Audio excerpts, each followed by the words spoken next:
Halo, nama saya Zevanya Panggabean dengan NIM 213111560, Prodi Manajemen dari Fakultas Ekonomi dan Bisnis Universitas Kristen Indonesia.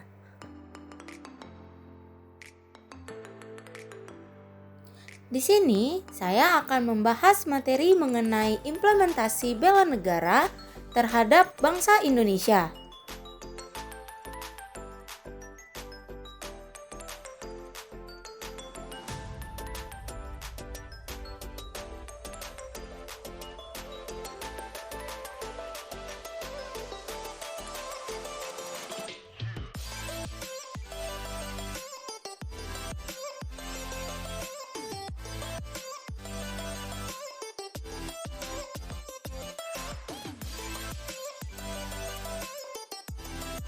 Indonesia.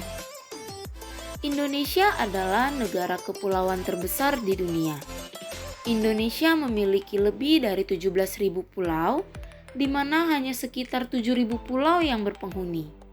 Selain pulau-pulau yang indah, iklim tropis yang dimiliki Indonesia juga menjadikan Indonesia menjadi tujuan wisata yang utama.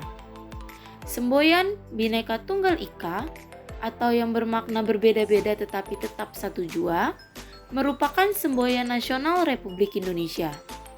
Semboyan ini menggambarkan masyarakat Indonesia yang majemuk namun tetap satu juga.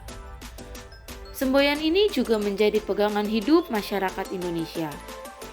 Indonesia adalah negara dengan jumlah penduduk terbesar keempat di dunia setelah Cina, India, dan Amerika. Masyarakat Indonesia terdiri dari sekitar 300 suku seperti suku Jawa, Sunda, Batak, Cina, Dayak, dan Papua. Setiap suku memiliki dialek tersendiri. Secara keseluruhan terdapat lebih dari 360 dialek yang memperkaya budaya Indonesia. Namun demikian, bahasa Indonesia adalah bahasa nasional yang juga merupakan pemersatu bangsa Indonesia. Selain itu, Indonesia juga memiliki kemajemukan dalam kehidupan beragama.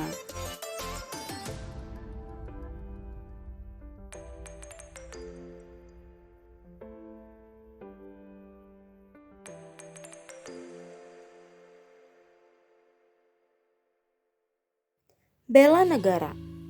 Berbicara bela negara, tentulah di benak kita akan terlintas suatu tindakan atau upaya pembelaan mempertahankan yang dijiwai rasa kecintaan kita kepada bangsa dan negara kita. Arti bela negara sendiri sebenarnya sikap atau perilaku warga negara yang dijiwai oleh rasa nasionalisme terhadap NKRI berdasarkan Pancasila dan Undang-Undang Dasar 1945 dalam menjalani kehidupan berbangsa dan bernegara. Sikap ini dilandasi oleh konstitusi kita, yaitu Undang-Undang Dasar 1945 pada pasal 27 ayat 3, yaitu setiap warga negara berhak dan wajib ikut serta dalam upaya pembelaan negara. Dalam hal ini, setiap warga negara mempunyai kewajiban yang sama dalam masalah pembelaan negara, baik fisik maupun non-fisik.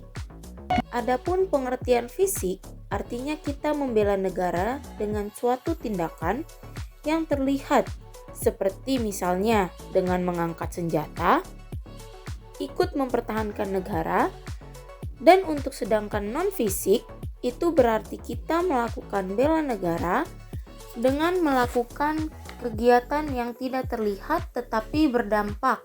Sebagai contoh, rasa nasionalisme kita terhadap negara.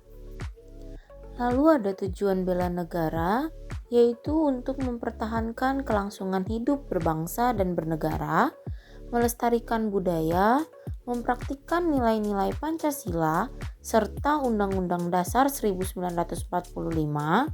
dan menjaga identitas dan integritas negara. Jika kita melihat masa lalu, konteks bela negara sebelum dan sesudah kemerdekaan Republik Indonesia merupakan upaya fisik dengan mengangkat senjata untuk memperjuangkan dan mempertahankan kemerdekaan Republik ini. Sedangkan pada era globalisasi saat ini, upaya bela negara tidaklah seperti itu lagi. Banyak hal yang bisa kita lakukan dalam rangka upaya kecintaan kita terhadap republik yang kita cintai ini. Selanjutnya ada implementasi bela negara. Bela negara di lingkungan masyarakat seperti meningkatkan dan menerapkan sikap tenggang rasa dan rasa saling tolong-menolong, menciptakan suasana tentram dan damai serta rukun di lingkungan masyarakat, menghargai adanya perbedaan sebagai sesama anggota masyarakat antar ras, suku, agama, dan kelompok etnis tertentu, menjaga kebersihan lingkungan bersama, membayarkan pajak secara tepat waktu, mematuhi hukum yang berlaku, mengamalkan setiap nilai-nilai dalam Pancasila yang merupakan ideologi dan dasar negara, serta mencintai budaya negara sendiri. Lalu selanjutnya ada pengaruh budaya asing dalam implementasi bela negara. Pengaruh budaya asing terhadap implementasi bela negara memiliki contoh seperti penggunaan bahasa Indonesia terkurangi dengan bahasa asing. Yang kedua itu ada produk Indonesia kurang diminati. Yang ketiga, hilangnya budaya Indonesia seperti sopan santun. Lalu ada masyarakat lebih mencintai budaya asing dibanding budaya sendiri, dan kurangnya sosialisasi dan silaturahmi. Lalu ada dampak negatif dari pengaruh budaya asing yang masuk ke Indonesia. Yang pertama ada masyarakat berubah menjadi individualis dan cenderung konsumtif. Yang kedua ada gaya hidup ketimuran yang kita anut menjadi kebarat-baratan. Yang ketiga ada produk dalam negeri tersingkir oleh keberadaan produk luar negeri. Yang keempat ada melemahnya nilai-nilai budaya bangsa. Dan yang kelima ada modernisasi. Untuk itu kita sebagai bangsa Indonesia harus mencintai produk-produk Indonesia. Kita harus mencintai tanah air kita karena itu adalah salah satu wujud dalam membela bangsa ini. Sekian dari saya, kurang lebihnya mohon maaf. Terima kasih.